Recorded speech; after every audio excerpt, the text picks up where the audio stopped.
Okay. ये sulphur के बारे में, राइट। ये सल्फर के दोनों वैलिड स्ट्रक्चर है। इतना समझ में आ रहा है, दोनों के दोनों वैलिड स्ट्रक्चर है। अब देखते हैं आगे क्या होगा। Oxo acids of sulphur. हाँ, अब जैसे ऑक्सो एसिड्स किसके हो गए हमारे, फॉस्फोरस, तो अभी सल्फर के देखो बेटा, अब इनको याद ही करना है, रट्टा मारना है बस। सल्फरस, सल्फ्यूरिक, अरे क्या करते हो, हट। सल्फ्यूरस का गलत कर दिया इसने, एडिट। तो बेटा ये देखो, ये ऐसे है। हाँ,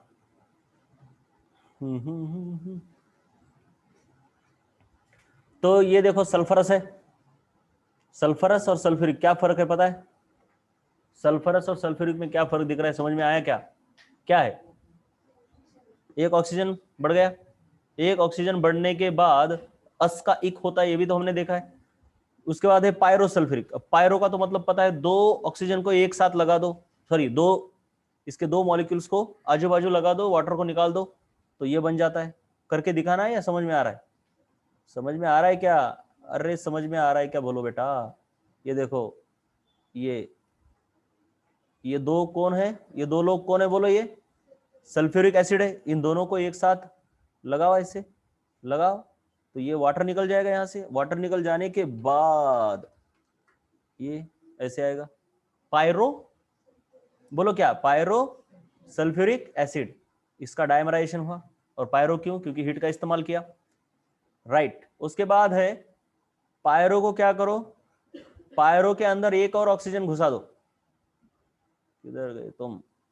देखो ये पायरो है ना, इसको बस एक करो, यहां पे और एक ऑक्सीजन लगा दो, तो उसको बोलते हैं परऑक्सी डाइसल्फ्यूरिक एसिड। समझ में आ रहा है कि क्या हो रहा है? पहले कौन था? सल्फ्यूरस, दूसरा सल्फ्यूरिक, तीसरा पायरोसल्फ्यूरिक, और अब परऑक्सो डाइसल्फ्यूरिक। मतलब पायरो के अंदर एक ऑक्सीजन को घुसा, और क्या है, आसान है, कुछ भी नहीं, लेकिन लिखना पड़ता है घर पे जाके, ये बहुत इंपॉर्टेंट। अब ये बंदे, ये तो मैंने बताया ही था आपको, ऑक्सो एसिड्स ऑफ कौन, हेलोजेंस। हेलोजेंस के ऑक्सो एसिड जो है वो सिंपली एक एक ऑक्सीजन बढ़ता है। देखो, हाइपोहेलस, हेलस, हेलिक, पर हेलिक, हाइपोहेलस, हेलस, हेलिक, पर हेलिक, हाइपोक्लोरस, क्लोरस, क्लोरिक, पर क्लोरिक, हाइपो आयोडस, आयोडस बोलो, आयोडिक, पर आयोडिक। तो क्या हो रहा है, यक्स का मतलब कोई भी हेलोजन ले लो, यहां पे OH लगाओ, एक एक ऑक्सीजन बढ़ाते चलो। चलो समझ में आ रहा है कैसे हुआ? समझ में आया क्या? इसमें कोई बहुत बड़ी बात नहीं है। चलिए अब आगे देखते हैं, अब ये कैसे हुआ, मतलब इतने बॉन्ड कैसे बनाए हेलोजन ने, ये भी तो देखना इंपॉर्टेंट है। अब बेसिकली हेलोजन ऐसा होता है बेटा, बेसिकली हेलोजन कैसे होता है, अब इतने, ये फ्लोरीन नहीं कर पाता, ये जब फ्लोरीन के ये सभी ऑक्सो एसिड एग्जिस्ट नहीं करते। क्यों? क्योंकि क्लोरीन एक ही बॉन्ड बना सकता है, ज्यादा बॉन्ड नहीं बना सकता, क्योंकि वो क्या नहीं कर सकता, इलेक्ट्रॉन को, ज्यादा बॉन्ड बनाने के लिए इलेक्ट्रॉन को क्या करना पड़ता है, एक्साइट करना पड़ता है ना, तो नहीं कर पाता। तो हेलोजन बेटा ऐसे है, ओरिजिनल फॉर्म में ऐसे, ये है NS, ये है NP, और आगे क्या होता है एम्प्टी वाला, बोलो कौन होता है? ये ND होता है। अब फ्लोरीन के पास तो ऐसा नहीं है, 2s 2p 2d तो होता नहीं, लेकिन क्लोरीन के आगे सब है, 3s 3p 3d। तो ये क्या करेंगे, चलिए एक ही बॉन्ड बनाना है तो आराम से, कुछ भी करने की जरूरत नहीं है, यहां पे बॉन्ड बना देंगे। लेकिन अगर ऑक्सीजन भी आ गया, अब मान लो एक ही OH आ गया, तो ये क्या बोलेगा, चल मेरे पास तो एक ऑलरेडी है पड़ा हुआ, ये ले।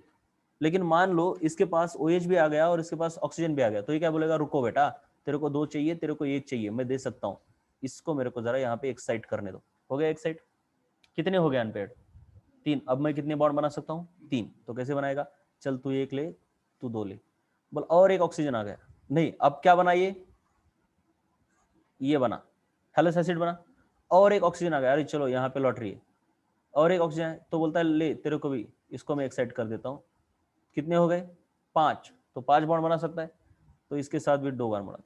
और एक आया, चल बेटा और एक एक्साइट कर देता हूँ, और एक आया, चल बेटा अब कुछ नहीं मेरे पास, हो गया ना काम। अब मेरे पास इलेक्ट्रॉन ही नहीं है, मैं एक्साइट नहीं कर सकता, इतना ही कर सकता हूँ, जितना कर सकता हूँ उतना कर दिया। तो इस तरीके से ये हैलोजन के ऑक्सो एसिड्स बन रहे हैं और इनको याद करना है नाम को। वो SF4, अरे SF4 तो बता दिया, चलो इसने गलती भी कर दी है। क्या गलती है बोलो इसमें? लोन पेयर होनी चाहिए ना। सल्फर के पास कितने इलेक्ट्रॉन है? 6 है। बनाए बॉन्ड 4, 2 किधर गए? एज लोन पेयर यहाँ पे होने चाहिए। उसने नहीं लिखे, मतलब उसने मतलब कौन है? जो भी स्टूडेंट है, ऐसी गलतियां होती रहती है।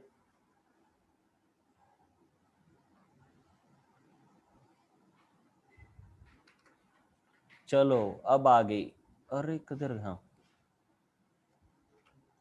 उसके बाद इसको याद रखना है, भूलना नहीं है, बहुत इंपॉर्टेंट है। मतलब क्या होता है, मैं पढ़ाते पढ़ाते जाता हूँ आगे, और पढ़ाते वक्त मुझे याद आया, मतलब जब मैं पढ़ा रहा था उस समय, तो मैंने बोला बेटा देखो ऑक्सीजन है, ऑक्सीजन के पास क्या है, ऐसा है और ऐसा है, पता है ना, 2 लोन पेयर और 2 अनपेयर्ड। उस वक्त तो उनको याद नहीं था ये सब, जब मैं पढ़ा रहा था। मैंने बोला कार्बन बेटा एक लोन पेयर होती है और 2 अनपेयर्ड होते हैं, लेकिन एक्साइड होने के बाद चारों के चारों अनपेयर्ड हो जाते हैं। नाइट्रोजन के पास क्या है बोलो? एक लोन पेयर, 3। तो उतना उनको याद नहीं था, तो मैंने बोला कि बेटा ये तो याद करना पड़ेगा। जो दूसरा पीरियड है ना, lithium, beryllium, boron, carbon, nitrogen, oxygen, fluorine, दूसरा पीरियड है ना ये, इसको तो पूरा मतलब रट्टा ही मारना पड़ता है इसके सब कुछ। तो लिथियम का देखोगे, अब लिथियम तो 3 है। 3 मतलब क्या है, इसका इलेक्ट्रॉनिक कॉन्फ़िगरेशन क्या हो गया? 1s2 2s1। लेकिन इसको हम नहीं ध्यान देते, सिर्फ वैलेंस इलेक्ट्रॉनिक कॉन्फ़िगरेशन के ऊपर अगर हम ध्यान देंगे तो क्या है ये? 2s1। इधर क्या होगा फिर? 2s2 2s 2s2 2p1, इस तरीके से। तो ये पूरा रटा हुआ होना चाहिए। लिथियम बोले तो एक, बेरिलियम बोले तो एक लोन पेयर है, लेकिन वो एक्साइट हो सकती है, क्यों? अरे बोलो क्यों? एम्प्टी ऑर्बिटल है ना आगे पास में ही, ये भी एक्साइट कर सकता है, इसलिए तो ये बोरॉन 3-3 बॉन्ड करता है, ये फ्लोरीन।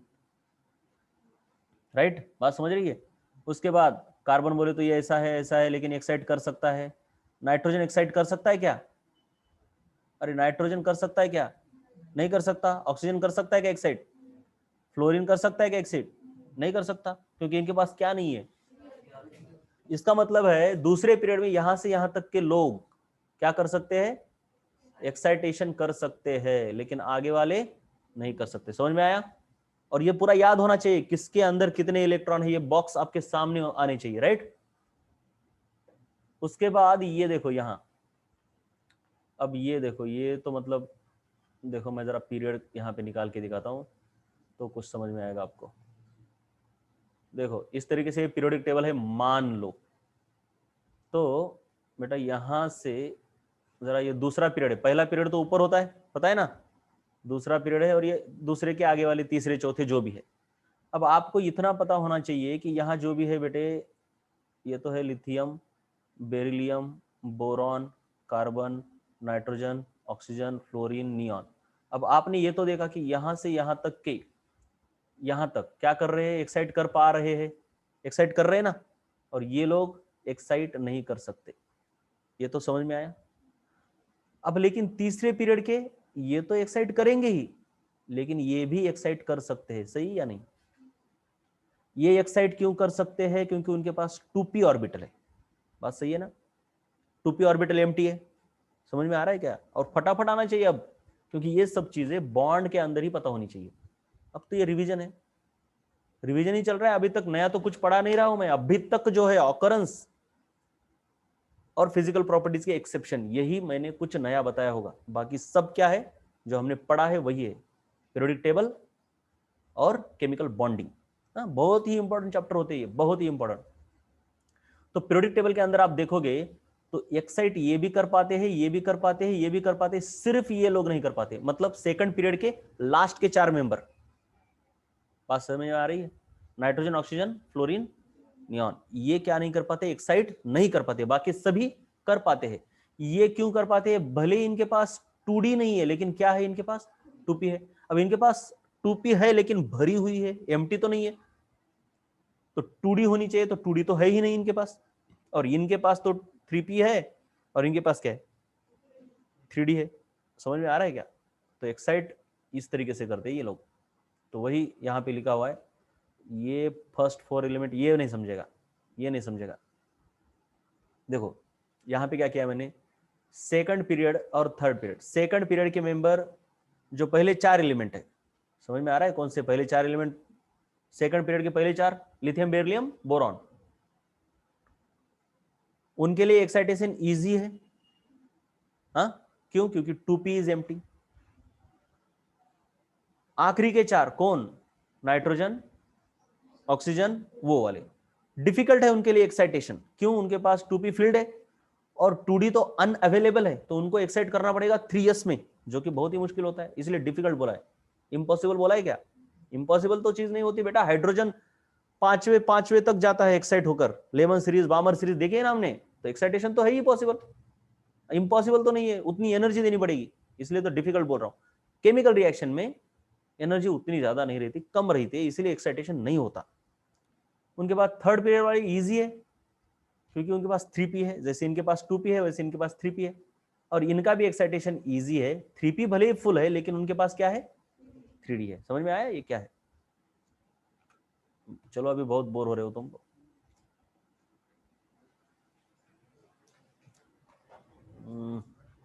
हमको कल भी लेना पड़ेगा शायद, ये पी ब्लॉक के लिए जरा एक्स्ट्रा लेक्चर लेने ही पड़ेंगे। कल फिर से इसी टाइम को आ जाओ, जिनको आना है उनको आओ, अभी क्या करें, वरना घर पे बैठ के भी देख सकते हो। कल भी इसी टाइम को एक्स्ट्रा लेक्चर होगा, कल भी इसी टाइम को एक्स्ट्रा लेक्चर होगा। हमारे पास ऑप्शन नहीं है, क्योंकि कंप्लीट होना चाहिए। और घर जाके पढ़ो बेटा, क्या बोल रहा हूं मैं? घर जाके पढ़ो। चलो, बाय बाय।